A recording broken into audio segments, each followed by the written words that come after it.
બનાસકાંઠા જિલ્લામાં થળી દેવ દરબાર મઠમાં જે ઘટના ઘટી છે અને એના જે વિડીયો વાયરલ થયા છે અને ફેસબુક ઉપર અને સમાચાર પત્રોમાં જે ઘટનાઓ અવારનવાર આવતી રહી છે એ ઘટનાના અનુસંધાને બનાસકાંઠા જિલ્લાનો નહીં પણ સમગ્ર ગુજરાતનો શક્તિશાળી સમાજ એટલે ચૌધરી સમાજ, તાકાતવાળો સમાજ, આર્થિક રીતે સાધન સંપન્ન સમાજ, રાજ્ય સત્તામાં પણ મોભાનું સ્થાન ધરાવનારો સમાજ અને એ સમાજની માગણીને આ સરકાર જો ઠુકરાવતી હોય તો સર્વ સમાજોએ ચિંતા કરવાની જરૂર છે।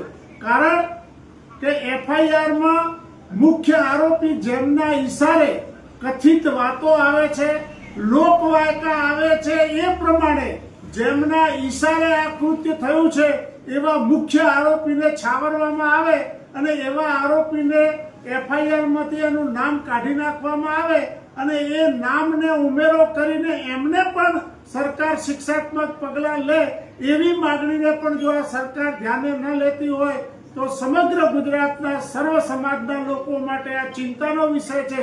પછી નાના નાના સમાજોની વાતો તો કોણ સાંભળે છે? નાના નાના સમાજોમાં આવી કોઈ ઘટના ઘટશે તો એની તો સરકારને કોઈ દરકાર જ નહીં હોય।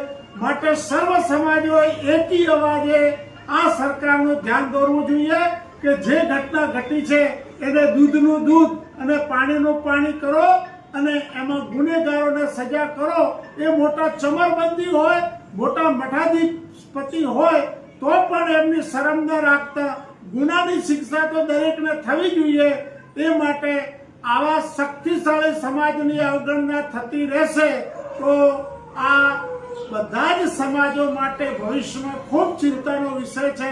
માટે ના છૂટકે મારે આજે લાઈવ આવવું પડે છે અને સર્વ સમાજનો એક અપીલ કરું છું કે આપણે સૌએ નાના સમાજોએ ચેતવાની જરૂર છે અને આ ચૌધરી સમાજને ટેકો આપવા માટેની અપીલ પણ કરું છું।